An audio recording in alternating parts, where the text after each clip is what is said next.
L'été est là et c'est la Coupe du Monde. Et comme chaque année, beaucoup vont ressortir les régimes miracles à base de jeûne et de diète cétogène pour espérer avoir le fameux summer body. Spoiler, ils vont avoir absolument zéro résultat. Pendant ce temps, Kylian Mbappé reste sec toute l'année. Pas parce qu'il passe 6 heures par jour en entraînement de foot, tout simplement parce qu'il applique depuis des années quelques habitudes extrêmement simples que presque tout le monde peut copier. Aujourd'hui, on va décortiquer les 9 habitudes de Mbappé qui lui permettent de rester sec, performant et explosif toute l'année. Et certaines habitudes vont complètement à l'encontre de ce que l'industrie du fitness raconte. C'est parti. Principe 1. Il mange des glucides en quantité gargantuesque. Cette première habitude qui détruit les croyances populaires sur la consommation répétée de pâtes et de riz risque bien de contredire tout ce que dit l'industrie du fitness, les influenceurs keto à 2 balles et les gourous du jeûne intermittent qui vous rabâchent depuis des années qu'il faut diminuer ses apports glucidiques. Pendant ce temps, Kylian Mbappé mange effectivement plus de pâtes que vous, et c'est précisément pour cette raison, et non en dépit de cela, qu'il reste plus sec que vous. Et comment s'y prend-il? Cela commence dès midi. Notre maréchal Mobutu s'offre 300 grammes de pâtes complètes, pesées crues, et qui l'accompagne de légumes verts et d'une source de protéines maigres de poulet, sans jamais céder à la tentation de pâtes blanches raffinées qui provoquent ces fameux pics glycémiques que tout le monde redoute. La raison de ce choix stratégique qui pourrait paraître contre-intuitif à tous ceux qui ont intériorisé l'idée que les glucides font grossir tient à un mécanisme physiologique fondamental. Les glucides complexes constituent le carburant exclusif des efforts explosifs. Et sans eux, vous ne pouvez tout simplement pas produire de la puissance ni enchaîner les sprints répétés, car le corps, lorsqu'il est privé de cette ressource, puise alors dans les ressources musculaires plutôt que dans la graisse, ce qui conduit à une fonte musculaire que vous ne soupçonnez même pas. Alors pour vous qui n'êtes pas un athlète professionnel et qui ne sprintez certainement pas à 36 km/h sur un terrain de football, l'idée n'est évidemment pas de calquer votre assiette sur celle de Mbappé, mais de bien intégrer progressivement des glucides de qualité à vos repas. Privilégiez les versions complètes comme le riz complet et les pâtes complètes, ou encore le sarrasin qui libère leur énergie lentement et qui n'engendre pas ces pics d'insuline dévastateurs. Donc la prochaine fois que vous entendrez un influenceur vous dire que les glucides sont vos ennemis, souvenez-vous de Mbappé, souvenez-vous de ses pâtes complètes et demandez-vous pourquoi lui reste sec alors qu'il en mange plus que vous. Ce qui nous amène d'ailleurs tout naturellement à la deuxième habitude, principe 2. Il combat l'inflammation, pas seulement les calories. Mbappé lui, traque l'inflammation avec la même détermination qu'il met à dribbler un défenseur. Et c'est précisément cette approche qui fait toute la différence entre un gros porc, les gros sacs et quelqu'un de sec. Le mécanisme derrière cette stratégie tient à un phénomène biologique fondamental, l'inflammation chronique. Loin d'être une simple réaction passagère à une blessure ou à un rhume, cette inflammation agit comme un poison lent, perturbe la sensibilité à l'insuline, bloque la libération des acides gras stockés dans vos cellules adipeuses et maintient votre corps dans un état de stress métabolique permanent où il refuse obstinément de lâcher ses réserves. Cela signifie que vous pouvez manger 1500 calories par jour, compter chaque gramme de protéines et chaque gramme de glucides.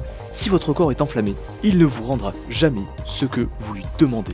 Donc pour vous qui n'avez pas une équipe de nutritionnistes à votre disposition ni un chef privé pour préparer vos repas, l'approche est pourtant simple à mettre en œuvre. Intégrez une source d'oméga 3 à votre alimentation, du saumon fumé, des sardines en boîte ou même une cuillère d'huile de lin sur vos salades. Cuisinez systématiquement avec de l'huile d'olive ou de l'huile de colza plutôt qu'avec ces mélanges industriels qui ne contiennent que des graisses inflammatoires. Remplissez la moitié de votre assiette de légumes verts à chaque repas et surtout bannissez définitivement de vos placards tous les aliments dont la liste d'ingrédients dépasse 5 aliments. Car plus cette liste est longue, plus elle vous promet une inflammation qui sabotera tous vos efforts pour devenir sec. Et c'est grâce à ces repas hautement stratégiques et anti-inflammatoires que Mbappé rayonne dans ce mondial de 2026. D'ailleurs, pensez-vous qu'il va gagner le Golden Boots? Donnez vos pronostics en commentaire, ça m'intéresse. Principe 3. Le petit déjeuner du champion.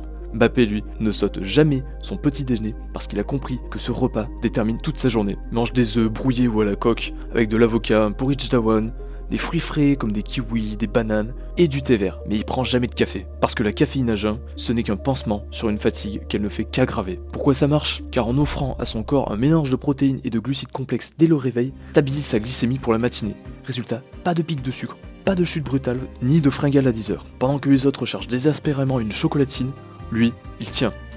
Donc pour vous, pas besoin d'un petit déjeuner gastronomique, mais juste quelque chose de solide. Un bol de flocons d'avoine avec du lait, avec un peu de miel mélangé, et une poignée d'amandes. Ça prend 2 minutes, mais ça change absolument tout sur la durée. Donc l'important, c'est de briser ce jeûne entre votre dîner et votre petit déjeuner, car ce jeûne de 12 heures maintient votre corps en mode économie d'énergie. Et une fois ce petit déjeuner en place, vous constaterez que vos fringales diminuent. Et justement, cette gestion des fringales nous amène directement à la façon dont Mbappé gère ses écarts. Et si t'es resté à ce stade de la vidéo, tu n'es pas prêt pour les prochaines habitudes de notre Kicks national. Toi qui as bravé les vannes de Cortex 91, n'hésite pas à liker et commenter cette vidéo. T'aide énormément au référencement de la chaîne. Principe 5. il s'autorise des écarts maîtrisés. Non, il ne vit pas que de blanc de poulet et de brocoli vapeur, et c'est précisément pour cette raison qu'il tient sur la durée. Donc il s'autorise effectivement des repas plaisir, le petit tiramisu après le match important ou les pâtes carbo en famille, mais il les programme toujours après une grosse séance d'entraînement, parce qu'il sait que son métabolisme est alors une fournaise qui va utiliser ses calories pour réparer ses muscles et non pas pour les stocker. Pour vous c'est très simple, si vous avez fait un effort dans la journée, vous pouvez vous permettre un écart sans culpabiliser. Votre corps est en mode récupération et il saura quoi faire de ses calories. Si vous n'avez rien fait, gardez le plaisir pour un autre jour. Principe 6. Il s'hydrate stratégiquement. Mbappé boit de l'eau, beaucoup d'eau. Et surtout, il s'hydrate au bon moment. Parce que contrairement à ce que vous croyez, attendre soif d'avoir à boire, c'est déjà beaucoup trop tard. Alors que fait notre champion du monde? Dès le réveil, il engloutit plusieurs gorgées d'eau fraîche, puis il boit en continu toute la journée. Environ 3 à 5 litres selon son gabarit et son niveau d'activité de la saison. Et sa gourde ne le quitte jamais. Kylian a compris que l'hydratation n'est pas une option, c'est le premier carburant de l'explosivité et de sa vivacité. N'oubliez jamais qu'un corps déshydraté, même légèrement, c'est un corps qui fonctionne au ralenti. La digestion ralentit, le métabolisme est à l'arrêt, la concentration diminue et la faim augmente. Votre corps privé d'eau a tendance à retenir les liquides et à stocker ce qu'il peut. C'est précisément pour cela que les gens qui boivent mal ont souvent l'impression de gonfler et d'être tout flasque. Pour vous c'est simple, achetez une gourde de 500 ml à 1 litre et ne la quittez plus jamais. Au bureau, dans la voiture, sur votre table de nuit, vous la voyez, vous buvez. Visez 3 litres par jour minimum, voire plus si vous transpirez. Buvez par petites gorgées espacées de dizaines de minutes pour vous assurer une hydratation optimale et continue. Si jamais vous avez un doute sur votre hydratation, regardez la couleur de vos urines. Si c'est foncé, vous êtes déshydraté. Et surtout, bannissez les sodas et les energy drinks, c'est du sucre liquide qui n'hydrate rien et qui vous fait stocker inutilement du gras. Pour ce qui est de l'alcool, vous pouvez vous autoriser un bon verre de vin ou un cocktail de temps en temps pour alimenter votre aspect social, mais pas tous les soirs bien entendu. Alors ça y est, vous avez votre gourde? Elle est remplie parce que cette habitude, elle coûte absolument 0€ et elle change absolument tout. Mais il y a quelque chose d'encore plus important que ce que vous mettez dans votre corps, c'est la manière dont vous protégez vos articulations. Et si vous avez un peu de poids à perdre, c'est notre prochaine habitude.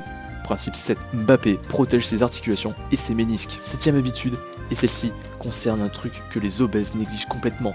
Ce sont leurs articulations. Parce que lorsqu'on est en surpoids, la priorité c'est de perdre du poids, pas de penser à ses genoux. Sauf que si vous les abîmez, vous ne pourrez plus rien faire du tout. Ce que Mbappé fait, il renforce ses jambes, il fait du leg press, des élastibandes, des exercices à faible impact, non pas pour avoir des gros muscles, mais pour protéger ses genoux, ses ligaments et ses ménisques. Parce qu'il sait qu'un corps blessé ne peut pas performer, et qu'un corps qui a mal, il va stocker trop de gras et l'handicaper pour ses futures performances sportives. La plupart des gens qui veulent sécher et perdre du poids se mettent à courir, à sauter, à faire des squats, mais ils abîment leurs ménisques parce qu'ils sont en surpoids. Parce que leurs muscles ne sont pas assez forts pour protéger leurs articulations. Résultat, ils ont mal, ils arrêtent, ils reprennent du poids, et le cycle infernal continue. Pour vous c'est très simple, si vous avez du poids à perdre, ne commencez pas par courir, commencez par renforcer vos jambes sans impact, faites un peu de vélo, de la natation, ou des élastibandes, ou tout simplement, marchez quelques mètres. Construisez la fondation avant de construire le reste, car un corps qui a mal, c'est un corps qui ne peut pas maigrir. Alors vous aussi, vous pouvez le faire, pas en une semaine ni en un mois, mais en commençant dès aujourd'hui, par une gourde, un petit déjeuner solide, car le physique de Mbappé n'a rien d'impressionnant en termes de travail, mais c'est un exemple de constance et de régularité que n'importe qui peut suivre, surtout ceux en quête de perte de poids.